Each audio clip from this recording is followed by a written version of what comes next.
நேற்று டிஎம்கே இளைஞர்கள் கூட்டத்தை கூட்டியிருக்காங்க. இந்த கூட்டத்தில் வந்து பார்த்தோன்னா பரவாயில்ல, டிஎம்கே தோத்துடுச்சு, ஆனால் அது இளைஞர்கள் கூட்டத்தை கூட்டி அவங்களுக்கு கொள்கைகளையும் அதுக்கு அடுத்தபடியாக நம்மளுடைய கோட்பாட்டை நம்ம கட்சி எப்படி வளர்ப்பாங்க அப்படின்னு சொல்லிட்டு பேசுவாங்கன்னு பார்த்தா, அங்கே போயிட்டு டிவிகே என்ற கட்சி எப்படி ஜெயிச்சிச்சு, அது வந்து பார்த்தோன்னா அந்த டிவிகே கட்சியில் இருக்கக்கூடிய குறைகளை சொல்லிட்டு பார்த்தோன்னா டிஎம்கே கூட்டத்தை நடத்தியிருக்காங்க. அதில் முதல்ல குறிப்பாக ஒருத்தர் சொல்லியிருக்காரு, டிவிகே என்ற கட்சி ரீல்ஸ் மூலியமாகவே வந்து பார்த்தோன்னா ஆட்சி நடத்துகிறாங்க, ரீல்ஸ் போட்டே இந்த டிவிகே கட்சி ஜெயிச்சிட்டாங்க, அது ஏஐ மூலிமா ஆட்சி நடத்துறாருன்னு ஒருத்தர் சொல்லியிருக்காரு. அடுத்தபடியாக ஒருத்தர் சொல்கிறாரு, இந்த மாதிரி டிஎம்கே கட்சியாருங்க எல்லாத்துக்குமே ஒரு திமிரு இருக்கும் அப்படின்னு சொல்கிறாரு. இந்த மாதிரி திமிரு இருந்ததால் தான் மக்கள் ஓரம் கட்டிட்டாருன்னு அவர் நினைக்கல போல்.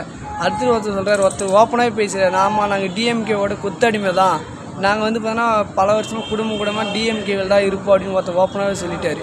அதாவது கூட்டத்தை கூட்டி டிஎம்கே ஏன் தோற்றுது, நம்ம ஏன் இந்த மாதிரி மக்கள்கிட்ட போய் இன்னும் நம்ம தெளிவான ஒரு கொள்கைகளை கொடுக்கல, அதை பற்றி நமக்கு டிஎம்கே பேசணும்னு பார்த்தீங்கன்னா, இந்த கூட்டத்தில் பூராமே விஜய் அவர்களை தாக்கி பேசுகிறது, விஜய் அவர்களுடைய குறைகளை பேசுகிறது, இவருக்கு வந்து பார்த்தோன்னா ஆட்சி பண்ண தெரியல அப்படின்ற மாதிரி குறைகளை மட்டுமே சொல்லிகிட்டு இருக்கு.